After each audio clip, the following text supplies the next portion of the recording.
back, relax, and maybe get yourself a snack.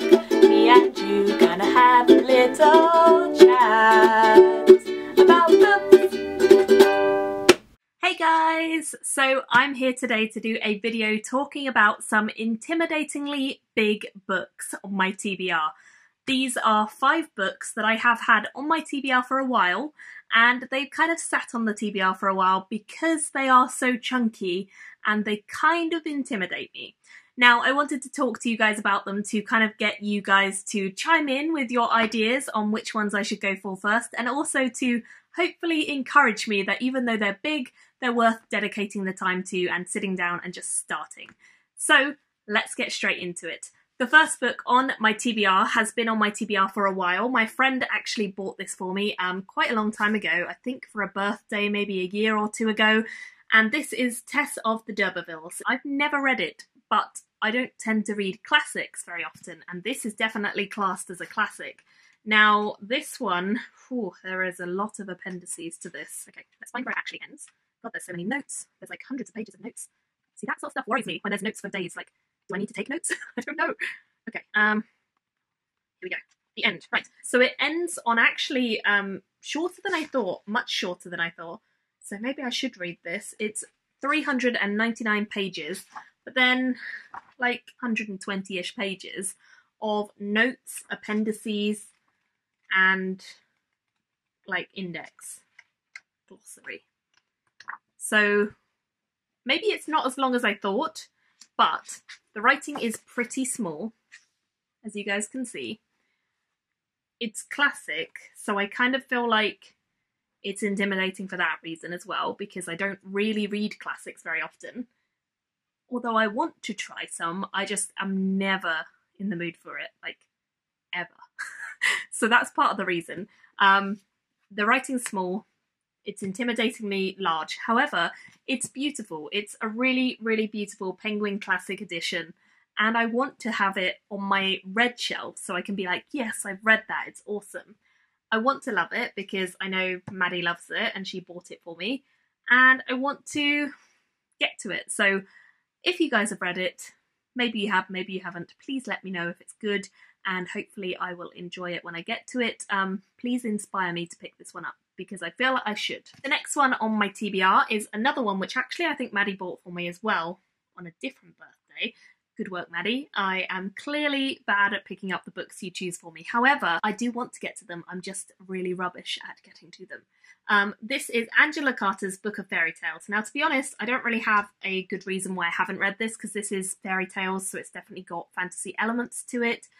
It's inspired by all the classic Grimm's fairy tales, and I think it's an idea, like it's her idea of the fairy tales, so it's not Grimm's, but it's her vision of what the originals were. So I'm guessing it's going to be pretty dark. Of course, there's going to be lots of stories, so I could break this one up reading a story here and a story there.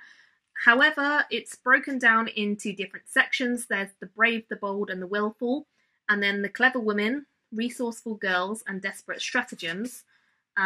Sillies, which sounds like a good section to me. The good girls and where it gets them. Witches, unhappy families, moral tales, strong minds and low cunning, up to something, black arts and dirty tricks, that one also sounds good. Beautiful people, mothers and daughters, married women, useful stories. I wonder what useful stories there are for fairy tales. A lot of them were like warning children against doing naughty things and such. So yeah, I think the main reason I've not got to this is just because it is a collection, and I tend to find that I usually go for novels rather than collections. However, the text is also quite small in this, so that's another factor. Okay, it ends on page 445, which again, it's less than 500 pages, so it shouldn't intimidate me. But I think it's the fact that it is a collection that does intimidate me. For some reason, I find it so much harder to motivate myself to read collections than I do novels. It's just one of those things that I struggle with. I don't know if you guys have the same issue as me with that, but I definitely find it easier to just immerse myself in a world rather than go into short things and kind of pick up a new story here and a new story here and a new story here. And especially with short stuff, I feel like you have to be brilliant at short stories to really capture the imagination in such a short amount of space. And often short story collections, you kind of find a few that are flat. Now this one is all by the same author, so hopefully they're all good. If Angela Carter's good. I've heard great things about Angela Carter, so in fairness, I should just read the book. But again, please help me to get inspired and motivate me to read this, because again, it's a beautiful edition, like such a lovely edition, so beautifully illustrated on the front. I don't know if there's illustrations inside actually. Oh yes, there are. Well, there's like picture things. I don't know if they class them too much as illustrations, like a little devil there, little horse, little crow, or a raven maybe. So that's cool. I love it when they're illustrated as well, actually. So fairy tales are usually illustrated, so that makes sense. Okay, I'll convince myself maybe. I need to read this at some point, and I would love you guys to say that it's great so that I kind of get to it sooner. The next one on my TBR was again a gift. This was from Mercedes quite a long time ago now. She loved this. However, it's, I think, literary. And I say that because it says it was shortlisted for the Man Booker, which is usually literary, and I don't tend to read literary. However, she loved it. She said it was great, and I think she got this for me because she had read it and she really, really enjoyed it. It's set in mid-1970s in India, and it tells the story of 4 unlikely people whose lives come together during a time of political turmoil soon after the government declares a state of internal emergency. And I guess it goes from there. It sounds like it actually will be a really interesting read. I don't know an awful lot about India, particularly in terms of history, so I think it will be fascinating.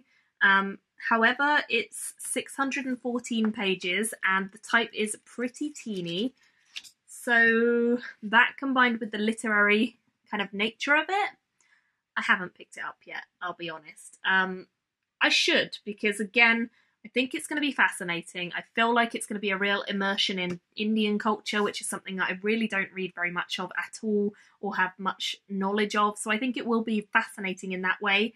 And if Mercedes likes it and she knows my tastes, I'm hopeful that she's got it right and I will love it as well. It's just a commitment into something very different from what I normally read.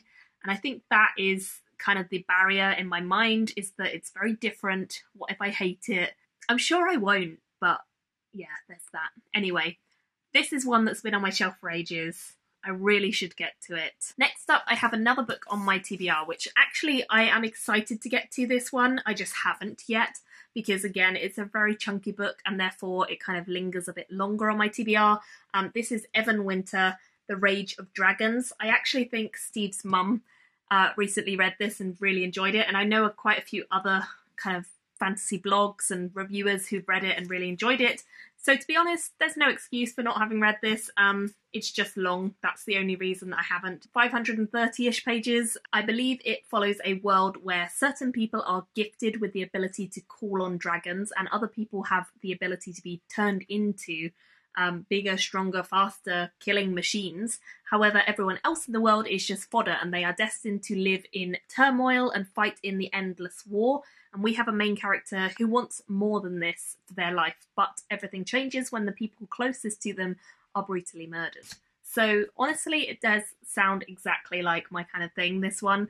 It's got dragons, it's fantasy, it's a big epic. I love big epic books in fantasy, so to be honest, there's no reason not to get on with this. I don't know why I haven't. So yeah, that's definitely one that is, of all of them on this TBR, this one's probably the highest chance I'll get to it first, because it's the most normal for me. Like, it's the most in my vein, classic science fiction fantasy kind of, you know what I love.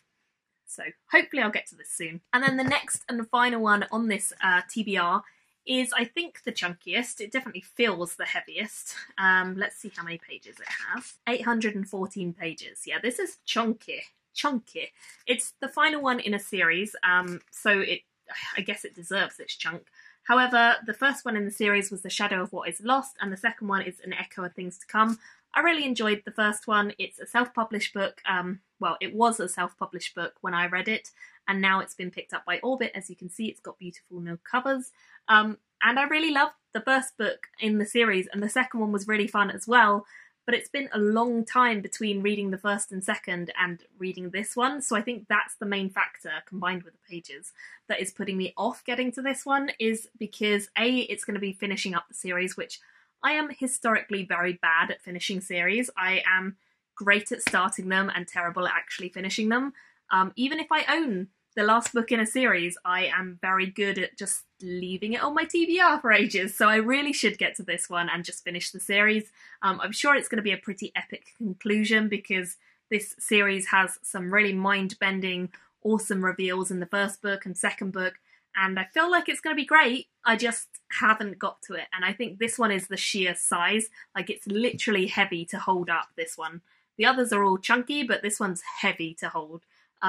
So I think that's why I haven't got to it. But I do think I should finish this series, so let me know what you think in the comments below. Those are the books that are most intimidating to me at the moment on my TBR. Love to hear what you guys have to say about them and what is most intimidating for you on your TBR. Thank you all so much for watching, and I'll see you very soon in another video. Bye guys! Thank you for watching my video today. Go pick up a book, then come back and chat with me again.